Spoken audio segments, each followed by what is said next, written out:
চলে আসলাম সেলাই পর্বে। এখানে প্রথমে আমি কুচির কাপড়গুলোকে নিয়ে নিয়েছি। এখানে 3 পার্ট কুচির কাপড় রয়েছে, এগুলোকে প্রথমে জোড়া লাগিয়ে নিব।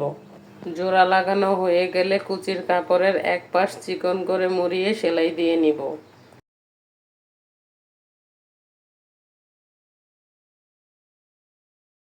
অন্য যে পাশটি রয়েছে সে পাশে কুচি দিয়ে নিব। কুচিগুলো এমন ভাবে দিতে হবে যেন সবগুলো কুচি একই সমান হয়। আমি এখানে সম্পূর্ণ কুচি দেওয়াটি দেখাতে পারছি না, তবে ভিডিওটি অনেক বড় হয়ে যাবে। এই যে দেখুন, সম্পূর্ণ কুচি দেওয়া কমপ্লিট হয়ে গেলে কাপড়টিকে দেখতে ঠিক এরকম দেখাবে। এবার হাফ বডির শোল্ডার দুটিকে একসঙ্গে করে জয়েন দিয়ে নিব। সেলাইটি টেকসই হওয়ার জন্য এখানে দুটো সেলাই দিয়ে নিচ্ছি। শোল্ডারটি জয়েন করার পর কাপড়টিকে মেলে নিচ্ছি। এখন আর্মহোলে পাইপিং করে নিতে হবে।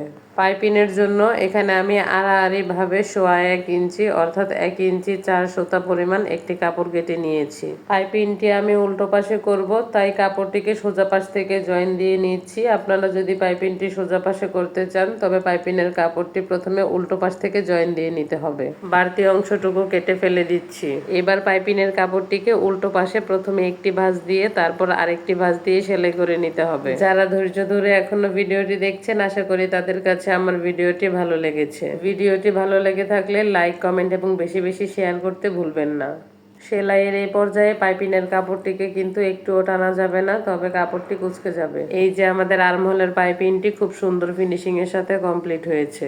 এখন গলায় কুচির কাপড়টি জয়েন দিয়ে নিব। এক্ষেত্রে বডির কাপড় এবং কুচির কাপড় দুটোই উল্টো পাশে থাকবে। এবার সেলাই করে নিব।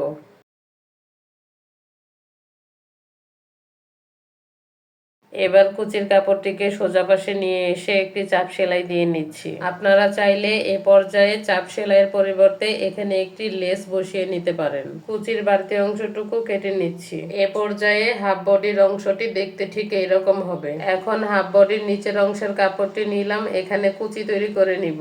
এই জন্য কাপড়টিতে 1/2 ইঞ্চি পরিমাণ কাপড় বাড়তি রেখে মেশিনের সেলাইটি বড় করে দিয়ে নিব। সুতাটি একটু বাড়তি রেখে কেটে নিলাম।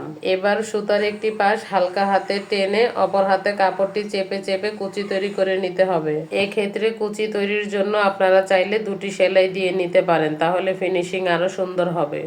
এবার হাফ বডির সাথে কুচির কাপড়টিকে জয়েন দিয়ে নিব। এক্ষেত্রে হাফ বডির কাপড়টি সোজা এবং কুচির কাপড়টি উল্টো পাশে থাকবে।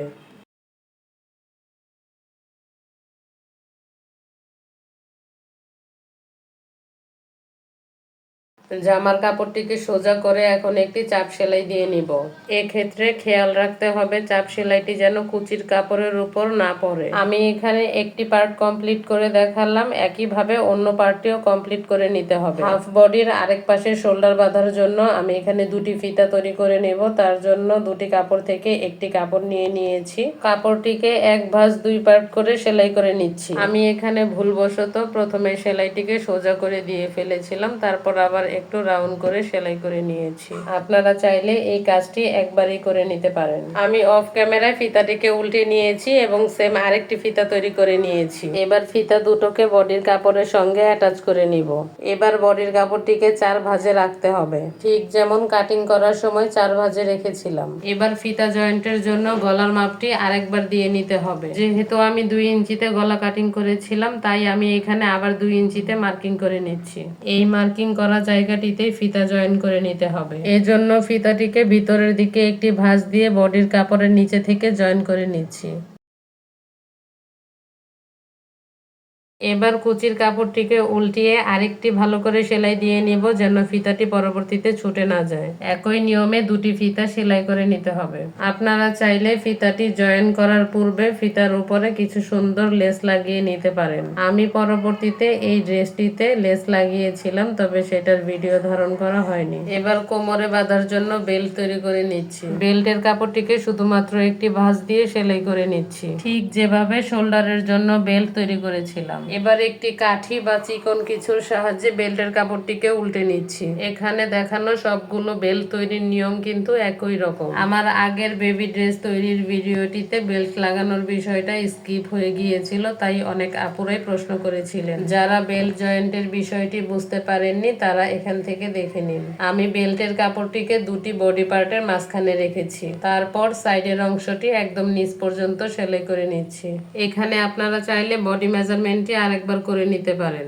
জামা তৈরির এ পর্যায়ে এসে আমার মনে হচ্ছিল জামাটি আরেকটু লম্বা হলে দেখতে বেশ ভালো হতো, তাই আমি এখানে নিচ থেকে আরেকটি কাপড় লাগিয়ে আরেকটু লম্বা করে নিব। আমি এখানে দুটি লম্বা কাপড় একসঙ্গে জোড়া দিয়ে নিয়েছি। জামাটি যেহেতু 2 বছরের বাচ্চার জন্য, তাই এই কাপড়টি লাগানোর পর জামাটির লম্বা হবে 18 থেকে 19 ইঞ্চি।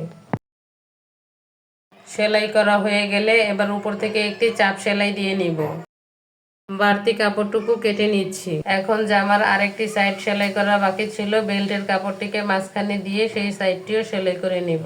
ভিডিওটি যদি আপনাদের কাছে একটুও ভালো লেগে থাকে তবে লাইক, কমেন্ট এবং বেশি বেশি শেয়ার করতে ভুলবেন না। আমার ভিডিওটি যদি ফেসবুক থেকে দেখে থাকেন তবে আমার পেজটিকে ফলো করে দিবেন, আর যদি আমার ভিডিওটি ইউটিউব থেকে দেখে থাকেন তবে আমার চ্যানেলটিকে সাবস্ক্রাইব করে বেল বাটন অলে দিয়ে রাখবেন। আজকের মতো এখানেই বিদায় নিচ্ছি। আল্লাহ হাফেজ।